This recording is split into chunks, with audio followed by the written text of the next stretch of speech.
ورحمة الله وبركاته. نحمده ونصلي على سيدنا ورسولنا الكريم. أما بعد، فأعوذ بالله من الشيطان الرجيم. بسم الله الرحمن الرحيم. يا أيها الذين آمنوا لم تقولون ما لا تفعلون. صدق الله العظيم. محترم سامعین، آج میری تقریر کا موضوع حضور صلی اللہ علیہ وسلم کی بحیثیت قائد ہے۔ محترم سامعین، دنیا میں بہت سارے قائد گزرے ہیں اور آج بھی قائدوں کی کمی نہیں۔ مقامی قائد بھی ہے، بین الاقوامی قائد بھی ہے، چھوٹے اور بڑے قائد بھی ہے، موسمی قائد بھی ہے، مستقل قائد بھی ہے، گاؤں گلیوں اور بازاروں کے قائد بھی ہے اور سیاسی قائد بھی ہے جو عوام کو سبز باغ دکھاتے ہیں اور ان کی قسمت بدل دینے کے دعوے کرتے ہیں۔ ان کی تقریر سن کر یوں محسوس ہوتا ہے کہ ان کا ساتھ دینے سے بنگلور پیرس بن جائے گا اور میسور سوئٹزرلینڈ بن جائے گا۔ رب کعبہ کی قسم، یہ سب کچھ ایسا نہیں ہوگا، بلکہ یہ تو ہمارے مزدوروں کو بتاتے ہیں کہ ہمیں قائد مان لینے سے تمہاری غربت دور ہو جائے گی اور تمہیں گھر بیٹھے تک کھانے ملا کریں گے۔ محترم سامعین، یہ قائد اپنی سوشل زندگی میں بڑے سنگ دل، بڑے خودغرض، بڑے عیاش اور بڑے مکار ہوتے ہیں۔ ان کا ظاہر کچھ ہوتا ہے اور باطن کچھ ہوتا ہے۔ یہ لوگوں کو امانت و دیانت کا سبق دیتے ہیں اور خود پرلے درجے کے خائن اور رشوت خور ہوتے ہیں۔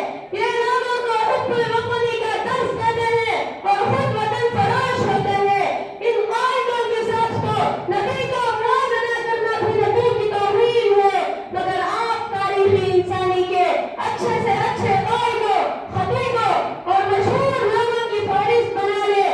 آپ کو ان کے ہاتھ دلچسپ جوانیاں ملیں گی، دل آویز حکایتیں ملیں گی، خطیبانہ بلند آہنگیاں ملیں گی، فصاحت و بلاغت کا جوش نظر آئے گا۔ ان کے مشہور اقوال تھوڑی دیر کے لیے آپ کو خوش کر دیں گے، مگر جو چیز آپ کو نہیں ملے گی وہ عمل ہے۔ سارے قائد اور مشہور لوگوں کی سوانح عمریاں پڑھنے کے بعد ایک نظر میرے آقا صلی اللہ علیہ وسلم کی سوانح عمری پر بھی ڈال لیجیے۔ حضور صلی اللہ علیہ وسلم کے ہاں صرف خوشنما الفاظ نہیں تھے بلکہ عمل تھا۔ آپ نے لوگوں کو جس بات کا حکم دیا پہلے خود اس پر عمل کر کے دکھایا۔ اگر لوگوں کو نماز کا حکم دیا تو خود اپنا حال یہ تھا کہ رات بھر نماز میں کھڑے رہتے۔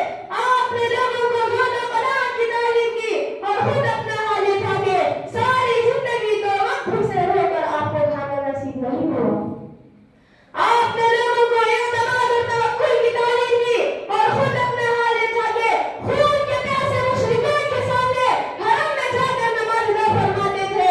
آپ جانتے ہیں کہ مکے والے تو دشمنی پر تلے ہوئے تھے، ایک ابو طالب تھے جو ساتھ دے رہے تھے، لیکن ایک وقت آیا کہ وہ بھی پیچھے ہٹنے لگے تو آپ صلی اللہ علیہ وسلم نے اللہ پر اعتماد کرتے ہوئے بڑے جوش سے فرمایا، چچا جان، اگر قریش میرے دائیں ہاتھ پر آفتاب اور بائیں ہاتھ پر مہتاب بھی رکھ دے تب بھی میں اس طرز سے باز نہ آؤں گا۔ محترم حضرات، ایک دفعہ آپ صلی اللہ علیہ وسلم اکیلے جنگل میں آرام فرما رہے تھے تو ایک بدو تلوار لے کر سامنے آ گیا اور پوچھا، اے محمد بتاؤ اب تم کو کون میرے ہاتھ سے بچا سکتا ہے؟ تو آپ نے بڑے اطمینان سے جواب دیا، اللہ۔ آپ نے لوگوں کو آف بدر گزر کا سبق دیا، لیکن جس طرح آپ نے فتح مکے کے موقع پر اپنے دشمنوں کو فرمایا، لا تثریب علیکم اليوم اذهبوا فانتم الطلقاء، کیا کوئی دوسرا بھی اسے معاف کر سکتا ہے؟ میرے دوست، تو میں نے چند مثالیں ذکر کی ہے۔ آپ لائیے دنیا بھر کے قائدوں کی سوانح عمریاں اور پھر موازنہ کیجیے۔ وہاں باتیں ہیں، یہاں نمونے ہیں، وہاں تقریریں ہیں، یہاں تفسیریں ہیں۔ وہاں باتیں ہیں، یہاں نمونے ہیں، وہاں تقریریں ہیں، یہاں تفسیریں ہیں۔ وہاں اقوال کا ڈھیر ہے، یہاں اعمال کا انبار ہے۔ وہاں زبان سے پیار ہے، یہاں سب کچھ ساتھ ہے. دعا کریں کہ اللہ تعالیٰ ہم تمام کو نبی کے اسوہ حسنہ پر زندگی گزارنے کی توفیق عطا فرمائے. آمین. وآخر دعوانا الحمد للہ رب العالمین.